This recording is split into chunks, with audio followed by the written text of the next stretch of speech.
La noche del domingo, el presidente Lenín Moreno emitió un mensaje al país sobre la coyuntura referente al coronavirus.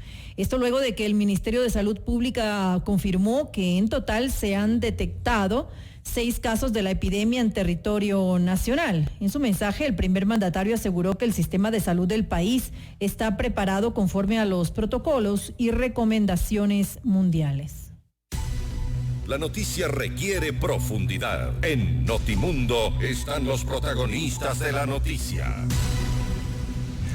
Así es, hay expectativa en los ciudadanos respecto de cuán preparados estamos con la infraestructura hospitalaria del país, pública y del IES, para enfrentar una epidemia de coronavirus, una enfermedad que tuvo su origen en China, pero que se ha exportado a varios países y que este fin de semana lamentablemente ha llegado al Ecuador. Es un hecho, tenemos 6 casos, uno de ellos está en condiciones críticas, que es el caso primario de una señora de la tercera edad que aparentemente contrajo el virus en España y llegó a su casa a Guayaquil.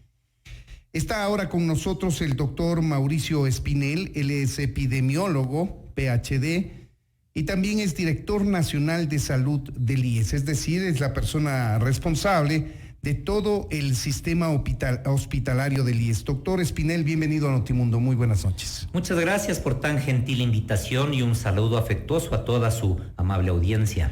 Gracias por su tiempo, doctor.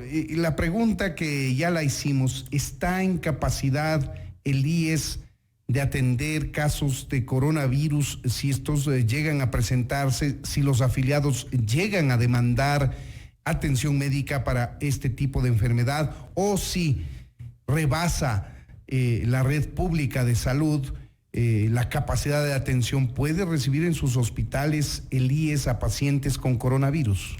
Permíteme contarle a la audiencia que esta no es la única epidemia que nosotros como humanidad venimos enfrentando, una serie de enfermedades que se llaman las enfermedades emergentes, que antes no existían. Por ejemplo, VIH, por ejemplo, el ébola, por ejemplo, la gripe aviar, por ejemplo, la gripe porcina, y una lista larga de enfermedades que parten de que como humanidad nosotros hemos ido entrando en otros ecosistemas. Si a nosotros nos extraen las bacterias que tenemos, resulta que tenemos como 2 kilos de bacterias y virus dentro de nosotros. Que ya convivimos con ellas. Convivimos con ellas, tenemos un gran ecosistema bacteriano que son muy beneficiosos para nosotros, ¿sí? Lo mismo pasa con los otros animales. Pero resulta que si nosotros entramos en ese ecosistema, algunos de esos virus o bacterias deciden saltar al ecosistema humano, ¿sí? Nosotros como humanos nos tocó, ¿no?, en la evolución para pasar de Homo sapiens, erectus o cualquiera de ellos a ser Homo sapiens, 8 millones de años. A un virus le toma 8 días adaptarse genéticamente. Cambia sus genes y se adapta al ecosistema nuestro. Y por eso aparecen todas estas enfermedades que les llamamos enfermedades emergentes. Primer elemento importante. Es decir, no es el único problema de salud, ¿no?, que estamos viviendo, y vamos a vivir muchos más.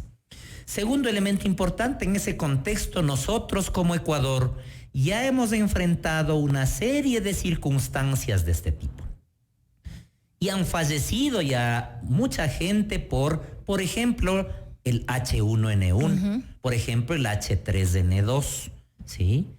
Entonces, esta experiencia previa que viene ya desde hace algunos años hace que nuestros servicios de salud conozcan el problema de este comportamiento de una epidemia respiratoria.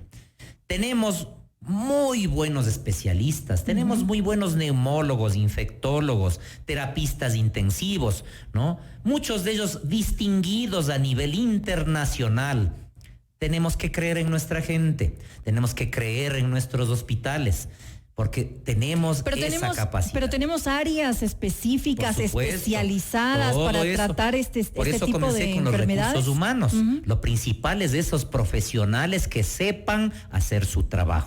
Me parece muy bien que tengamos personal capacitado y áreas, y el problema es que no hay una organización interna en el IES que permita ofrecer atención oportuna a los pacientes. Y aquí me estoy retrotrayendo a los problemas crónicos que ha tenido el IES respecto de la atención médica que requieren los afiliados.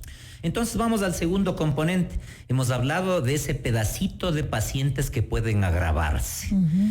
La incertidumbre con este virus fue que no sabíamos cómo se comportaba. Y siempre que aparece un nuevo virus, como cuando apareció la gripe aviar, cuando apareció la gripe porcina, nos recordamos de la gripe española de 1918, en donde murieron millones de individuos, ¿sí? Ninguna guerra ha matado a tanta gente como ese virus, ¿sí? Entonces, como mundo nos preocupa. Y nos preocupó esta vez en el mundo qué va a pasar con este nuevo virus que aparece y presenta unos casos de neumonía en China. Han pasado 3 meses y como nunca, hay que darle buenas noticias también a la gente. Como nunca, el mundo científico ha generado, ¿no?, un movimiento impresionante, cientos de publicaciones. Una de ellas es muy importante, el Centro de Control de Enfermedades de China reporta un estudio de más de 40,000 casos de seguimiento de los casos allá en China que nos cuentan cómo se comportó la enfermedad. ¿Cómo se comportó? Nos dice 80% de las personas que se infectaron tuvieron una gripecita, tuvieron dolor de cabeza, tuvieron un malestar. 80%. 14% de ellos tuvieron un problema respiratorio leve a moderado. Y apenas 5% tuvieron problemas graves. Ahora, justamente con relación al coronavirus, ¿quiénes deben tomar entonces, como usted dice, mayores precauciones? Es decir, ¿quiénes son más susceptibles en caso de contagio de presentar ese cuadro grave? Entonces resulta que no todas las personas que se infecten con coronavirus tienen que ir a una terapia intensiva. No es el caso, ¿sí? Van a ser la mayoría gripes.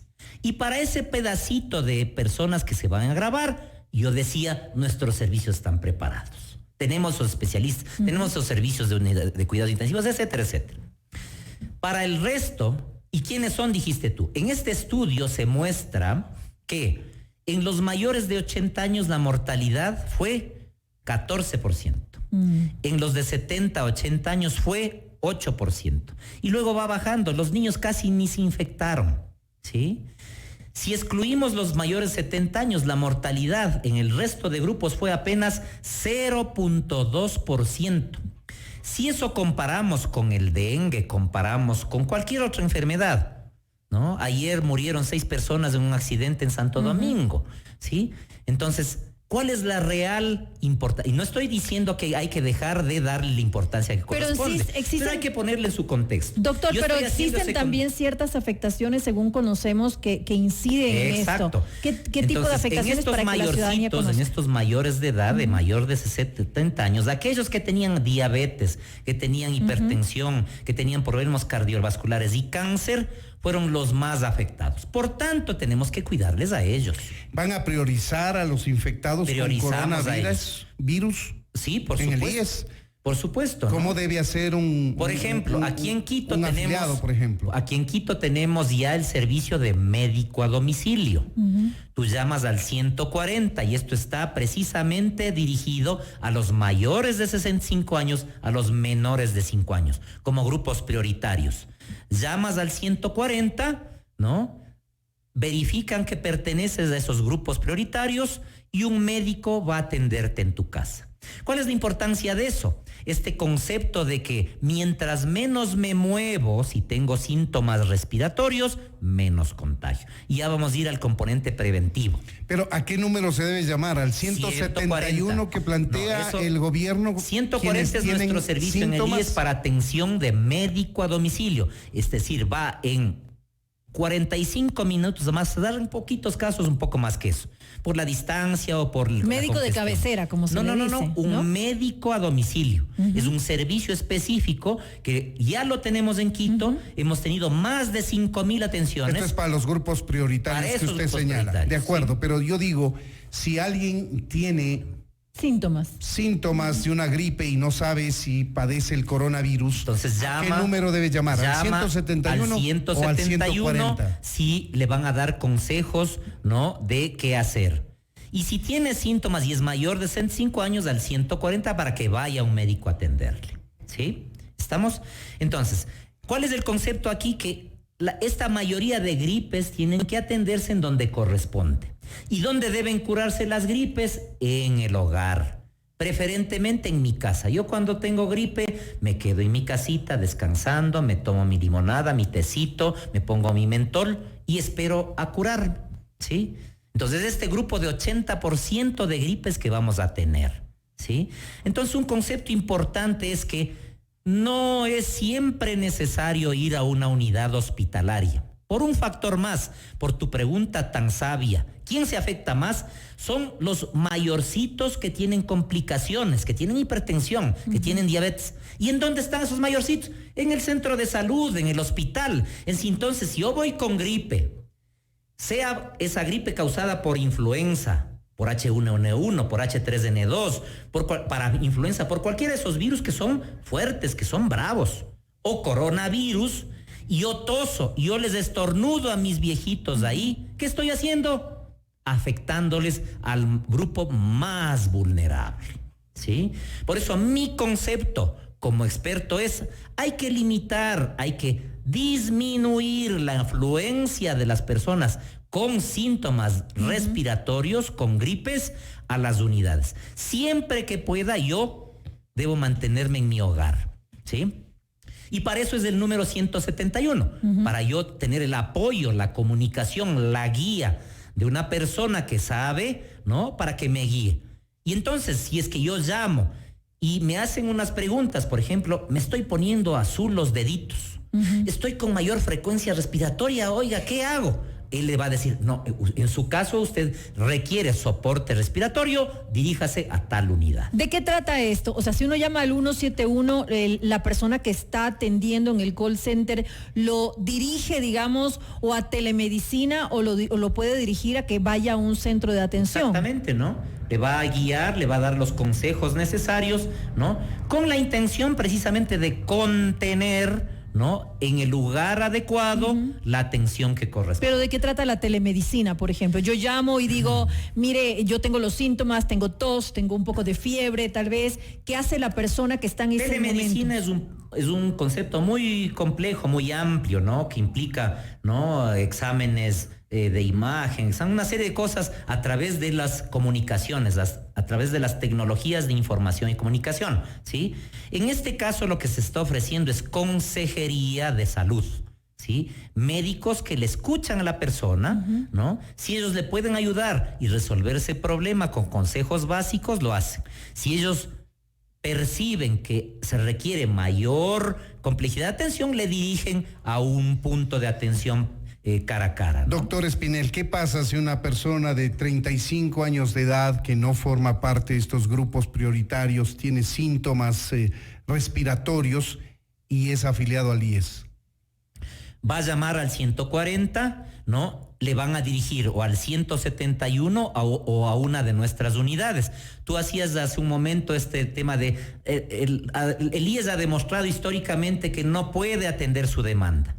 Al momento, en muchas ciudades, por ejemplo, Cuenca, tenemos citas al día. Si tú llamas al 140, y te invito a que hagan ese ejercicio, llamen al 140 y pidan una cita para Cuenca, se la dan para el mismo día. En Cuenca, llamen pero en Quito, hablemos de un caso en llamen Quito. en Quito y no van a recibir cita para más de 3 días en lo que es primer nivel de atención, es decir, las 6 especialidades básicas, ¿sí? Entonces, ¿qué quiere decir eso? Que estamos mejorando nuestro servicio a través de una serie de estrategias institucionales para disminuir esta contención, estos problemas que hemos diagnosticado que ha habido en nuestro sistema.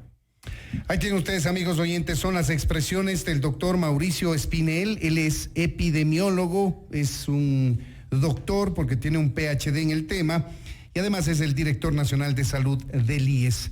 Queremos agradecerle por habernos atendido, doctor. Nada Espinel. más déjame decir que Algo breve, por favor, doctor. Muy breve, me estoy poniendo tú podrías decir, oiga, pero usted no le está dando importancia, está poniéndose al extremo. En una situación de histeria colectiva como la que está viviendo nuestro país, hay que calmar, hay que tranquilizar, ¿sí? Eso no quiere decir que no le estemos dando la importancia que corresponde. Nuestras unidades están preparadas con capacitación, con los insumos que corresponden, revisiones y evaluaciones de los equipos, revisión y evaluación de los protocolos. Tenemos ya listos más de 45 protocolos que van desde toma de muestras de laboratorio hasta manejo crítico de pacientes graves. Es decir, estamos dándole toda la importancia que merece el problema. Pero no podemos pasar a la histeria colectiva. Tenemos que tomarlo con calma, con tranquilidad. Y la comunidad tiene que ayudar mucho. Tenemos que, como medios, invitar a la comunidad a tranquilizarse, a tomar las medidas de prevención para contener la difusión de esta epidemia lo más que podamos. Esperemos que se canalice con la rapidez que requiere el tema, la atención del IES cuando alguno de sus afiliados requiera, porque está padeciendo síntomas respiratorios. Doctor Espinel, muchas gracias por habernos atendido. A las órdenes. Esto es Notimundo, amigos, siempre bien informados.